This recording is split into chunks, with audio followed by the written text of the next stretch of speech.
Hello YouTube, Dave here again. Today I'm going to be taking a look at the second edition Pathfinder Advanced GM screen. So this is one of the latest products to come out for Pathfinder second edition and is a first-party product released by Paizo.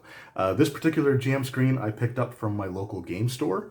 So the Canadian retail price that I paid for this was, I think, around $27.99. The US retail price for it is $19.99, so it's just a little bit more, obviously, here in Canada.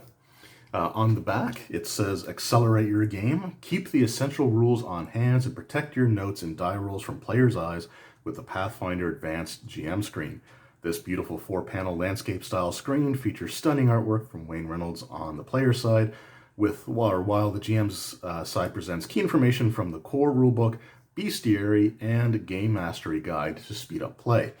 The Pathfinder Advanced GM screen gives you the tools you need to keep the game fast and fun: conditions, death and dying rules, tables for setting DCs, baseline numbers and adjustments for creatures and hazards, victory point guidelines, and more. Constructed from ultra-high-grade hardcover bookstock, this durable screen is perfect for travel, convention play, and repeated regular use. And as I said, the US retail price for this is $19.99. So let's just go ahead and have a look at the screen itself. Now, I'm not going to be doing a direct comparison between this screen and the original Game Master screen in this video. Actually, I do have an Instagram page that I'm trying to get more use out of. So I will actually have some pictures there, images for each of the panels for both the screens, so you can sort of scroll through and see the differences between the two. So that's where I will be doing that. So this video is just going to focus on this screen here. So we'll start off with the artwork side. So this was something that was designed around the time as the Game Mastery Guide. So it has the iconic heroes here in this awesome battle scene. I wish I could remember the names of the creatures they're fighting off the top of my head. Unfortunately, I just can't. But these are all the iconic characters from the core rulebook are represented here. Because this was designed before the Advanced Player's Guide, you're not going to see like the Swashbuckler or the Witch or the Investigator on this screen. But that's totally okay, because this is still a really nice looking screen, really nice artwork here. The Bard, Wizard, Sorceress, Fighter, Ranger, Barbarian on that side. And then we have the Champion, Monk, Rogue, Alchemist, Cleric, and Druid. So again, really awesome stuff there. All right, so taking a look here at the first panel. The first panel is all the conditions that you can get in Pathfinder 2e. Now, this is a very, very useful panel to have. There's a lot of things that deal conditions or impose conditions on players, on monsters, on just all kinds of things deal with conditions. So they come up a lot. So having them all here is very, very useful information to have. This, I believe, was also the first panel on the original GM screen, but it is a very important one. I'm glad it's here. You'll also notice that every piece of information on this screen will have a reference to the page number and the book that you can find it in if you need more information. So conditions, for example, can be found on page 618 of the core rulebook. The second panel gives us our death and dying rules, which is a system that I really like in Pathfinder 2e. With the dying value and a wounded value, it just sort of detracts from players wanting to constantly like yo-yo themselves and get knocked down, get healed slightly, get back up, keep fighting, and get knocked down again.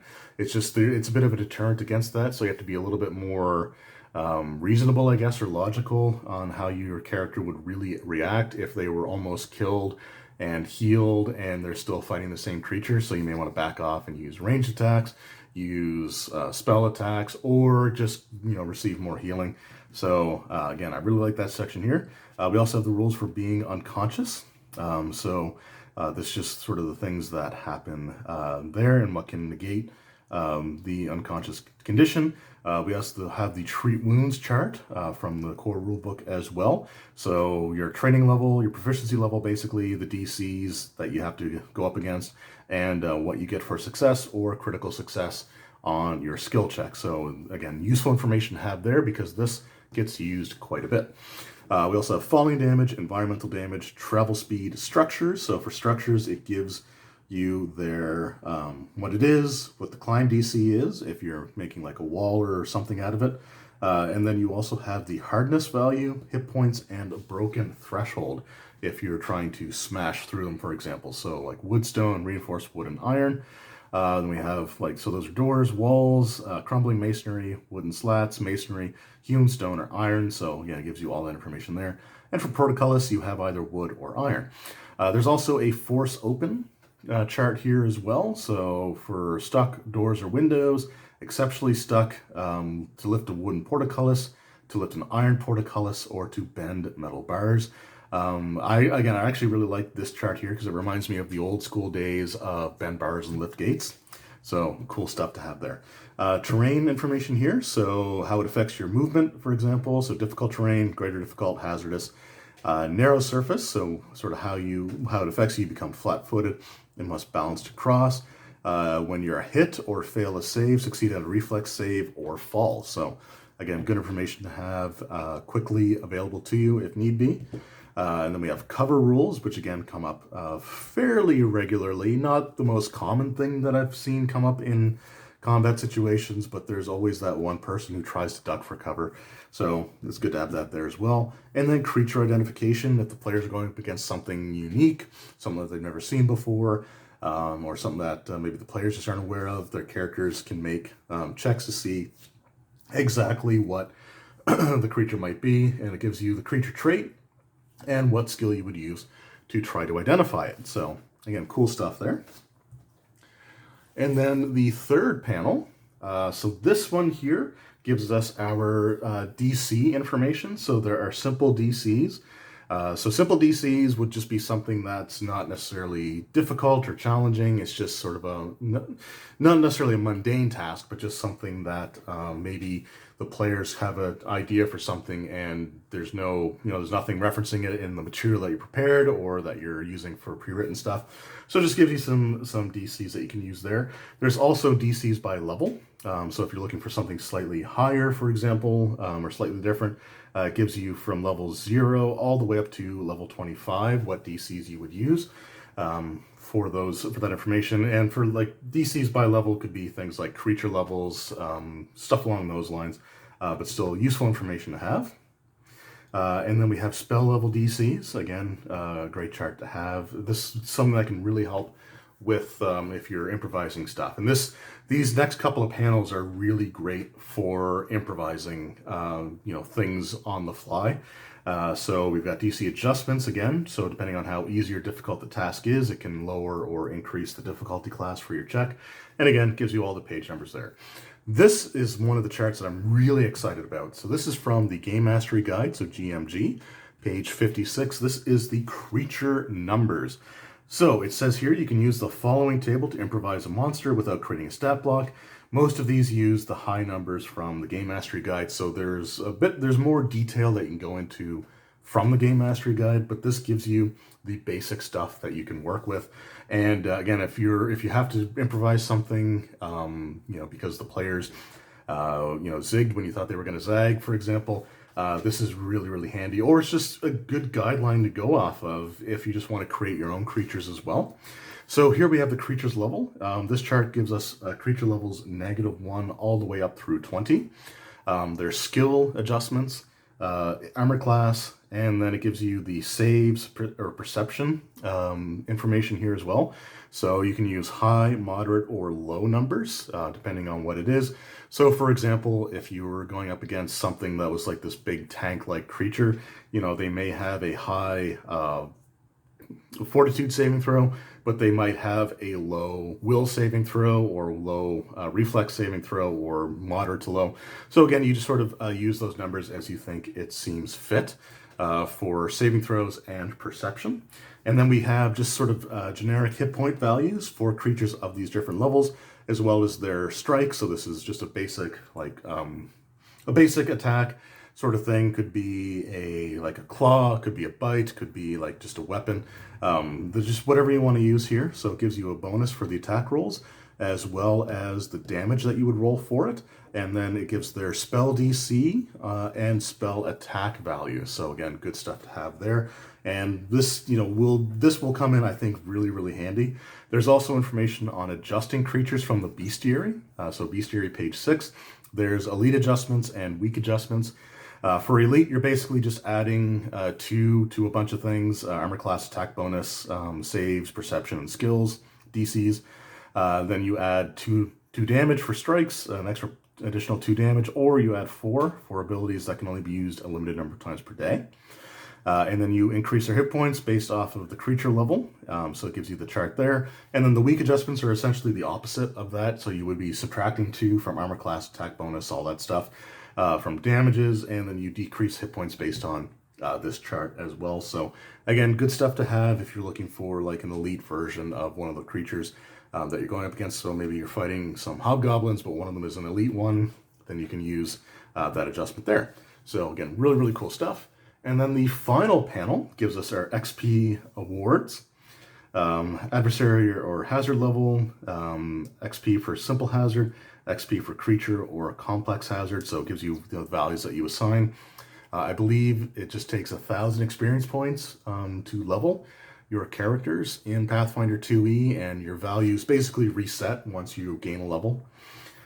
So again, cool stuff to have there. If you use XPs, I tend to use like story leveling or like milestone advancement. But if you want to do it the old school way with experience points, then you got that there. Difficult or encounter budget. So if you're looking to design your encounters, it gives you sort of the XP budget and adjustments that you can make in order to fill out those encounters. So again, you can find more information on that on the core rulebook, page 489. And then we have the victory point system here from the Game Mastery Guide, page 148. Now, I love victory points. I use them, not all the time, obviously, but I think it's a really great system for trying to determine more complex things. So, for example, if your characters are involved in sort of like diplomatic negotiations, or they're trying to win over a room full of nobles, instead of it coming down to like just a single skill check, which can be, really anticlimactic, or, you don't want to have the player fail just because of one blown roll, you can use a victory point system. You set sort of a threshold for success, and then you just have certain tasks that can either increase or decrease the victory points based on what they do or based off of how their rolls go for various things. So again, great stuff there as well. So very useful chart to have, and something I would recommend looking into if you are running Pathfinder 2e.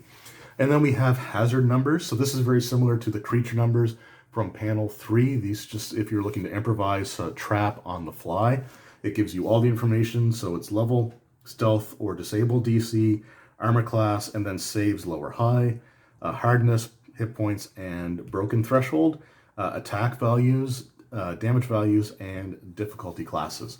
So this is something that I find I would use whenever my players want to set a trap, because in my experiences, players never want to set like a simple trap. They always want something really complex or elaborate.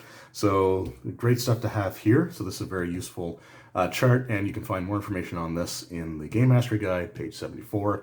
And then finally, a reputation system. Now, reputation is something that I'm kind of excited about because I started using a reputation system back in a different RPG that I'm running. And actually, I started doing that before the Game Mastery Guide came out. But I think it's a really useful tool to have, especially if your campaigns are sort of set in a relatively small region or area where the characters are sort of always operating in the same general area. So I really like, this idea here. And Game Mastery Guide, page 164, if you want more information. It gives you adjustments that you can get for, things that you do in favor or disservices, which are, like obviously you're subtracting victory points. And then your reputation and what sort of the range is for some of these different levels. So for example, if you want to be revered, you need between 30 to 50 reputation points, admired 15 to 29, liked, 5 to 14. Ignored is anywhere from -4 to 4 reputation points, so you can go into the negatives, obviously. Disliked if you have -5 to -14 reputation points.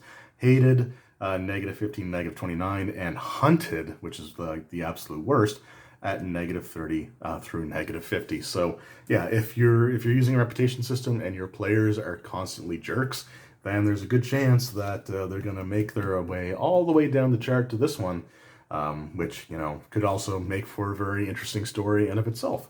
So that is the Pathfinder Advanced Game Master screen. So again, I actually really like this screen. I think there's a lot of great information included here, and I think that Paizo did an excellent job with this product. I was also a big fan of the original Game Master screen, but just having the creature numbers and the hazard numbers alone is a massive thing. Especially, I mean, I like to do a lot of improvised stuff. If a player sort of just takes the story in a direction I wasn't quite prepared for, having those numbers there, having those charts can be very handy. So I think they did an absolutely excellent job with that, and I do highly recommend checking this out if you are running Pathfinder 2nd Edition. I think it's a very excellent product. So, again, Paizo did a really great job. Check it out if you are running this game.